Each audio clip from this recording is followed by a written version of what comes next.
Hi everybody and welcome to summer. I hope you saw my brief note a few weeks ago about our fantastic Pulse scores, as well as some fun events that we have planned for the summer. So I don't need to tell you that work takes up a significant portion of our lives, and we really do try to balance work and play and rest. And so it's important, given we spend so much time at work, that we really feel connected to the work we do. We feel engaged and challenged, and even more importantly than that, we feel connected to the colleagues and the company that we work for. Higher engagement makes us better at what we do, and it improves our performance. And so I just wanted to remind you, I know many of you are deeply embedded in Pulse results, but I just wanted to remind us all of the 5 factors that contribute to EEI. I am satisfied with BMO. I feel proud to work for BMO. I'm motivated to go above and beyond. I would recommend BMO's products and services, and I would recommend BMO as a place to work. I'm very excited to tell you that our team score is 88%, which puts us in leading company status, moved up 3 points from last year, and is the highest score across the teams in the HR division. So I want to pat us all on the back for that great result. I want to thank you all for your passion and your contribution and for making BMO a very engaging place to work. If you take a look at our dashboard, we're strong in almost all areas and leading HR division and the organization in many. And we've seen a lot of increases over our 2016 Pulse scores, and some of those increases have been very significant. I want to start by thanking my leadership team for creating a culture of engagement and authenticity. And I want to thank each of you for speaking up and being candid, and always leading from a place of diversity, integrity, responsibility, and empathy. We have a team, and I'm really proud of this, where I think everybody has one another's backs, where we care for each other, we have fun together, and we work very hard in a very supportive and engaging environment. Some specifics that I wanted to share that I'm particularly proud of. Our P&C sales and distribution team, led by Sandra Corelli, scored an incredible 96% EEI. The wealth team, led by Shannon Costigan, had an EEI that went up 15 points from last year, and Natalie Scott's team rose 13 points, coming in this year at 98%, which is pretty awesome. These results are fantastic, and across the board, I'm proud of all of you. I'm also really proud that some of our biggest improvements came in the areas where you feel great about BMO, our leadership, our culture, and our pace of change. In our 200th year, that's a great sign that we're headed in the right direction and ready for the next 200 years. Having confidence in your company is a very powerful thing.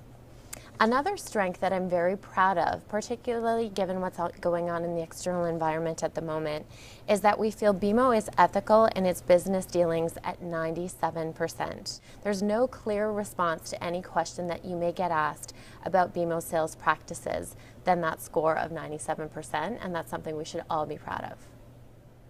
So as strong and amazing as we are as a team, we have some opportunities that definitely need to be addressed. The following opportunities, I think, align under the HR 2020 goal of driving efficiency. So according to the Pulse survey, our lowest score at 49% is that we feel that we have quite a lot of wasted time and effort in our organization. The question about technology tools required to do a quality job was low as well at 67%, and a drop of 4 points. So this survey indicates to me, these components, that we have an issue with pace.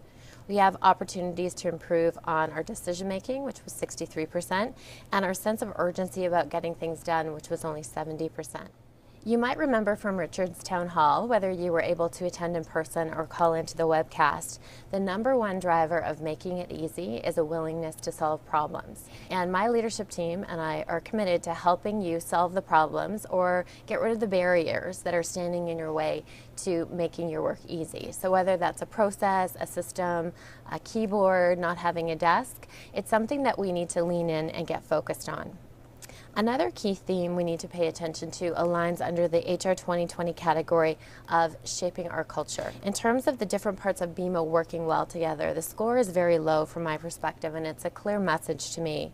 It drops 17 points, coming in at only 52%. So clearly we have some work to do when it comes to working together as one HR and as one bank. As I'm sure you can imagine, we've already started digging in on our pulse scores, and my leadership team and I have some time set aside to really get under and unpack some of the pulse scores.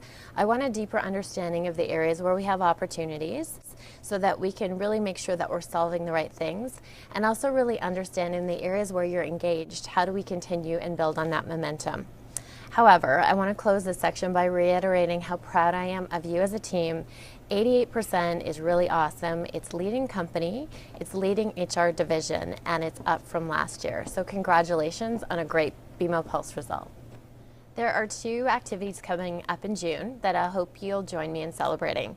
The first one is Aboriginal History Month in Canada, and it's the time of year where we honor and respect the contribution of our Indigenous people. We have events going on across the country, and I hope you'll find some time in your calendar to come out and learn a little bit more and celebrate this important month.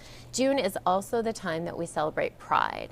I was super impressed with the result that we had with the Day of Pink this year, and I think it was better than what we've seen any year before. I can't recall when the campaign was as effective, and so this month, June, you can celebrate all colors and join us in celebrating pride and diversity in Canada. With it being the height of the summer and summer students in full swing, I thought we should profile our own BSIP students as we embrace the intergenerational workforce here on our own team. These students aren't with us for long, but I thought it would be interesting for all of us to get to know them a little bit better. So as I sign off for June, here are Lexi, Ravina, and Camden. Over to you.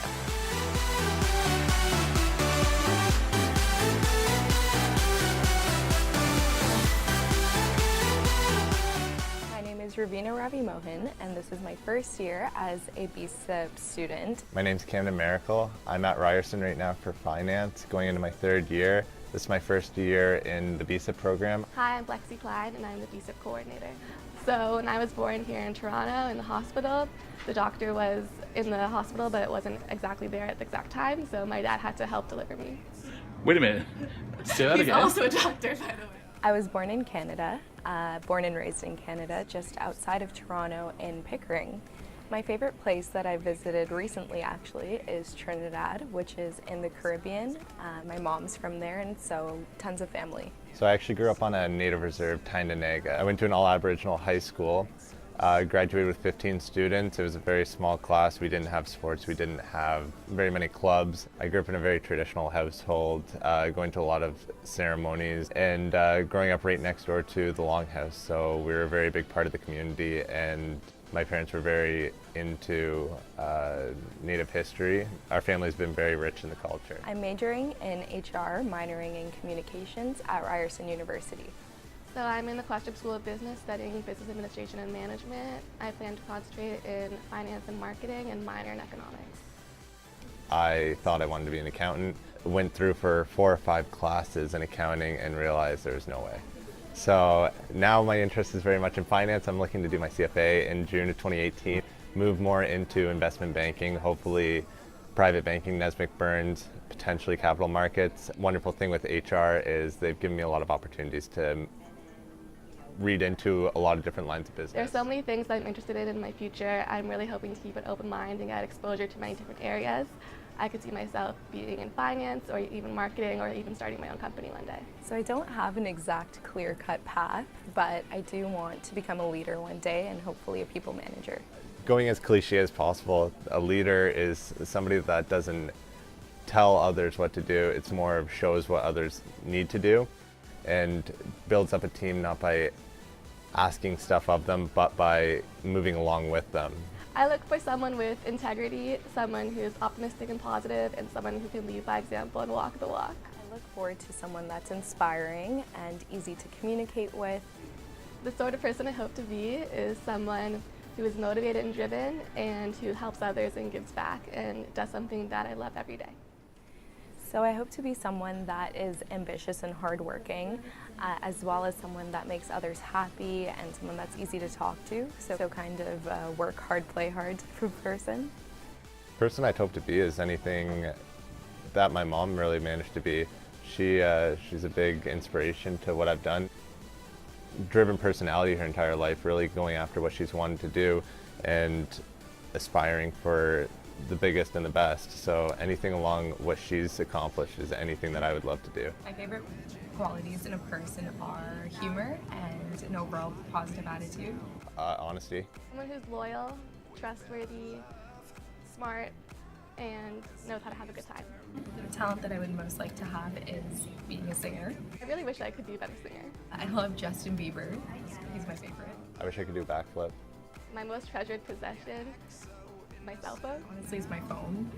I have a little tiny bear that I was given at birth. My chief characteristic is my humor. I can talk a lot and I'm pretty personable. My chief characteristic is following through. My greatest fear is snakes. I hate snakes. I have a bad fear of driving. I've gotten in way too many car accidents and way too many speeding tickets. My greatest fear is probably sickness.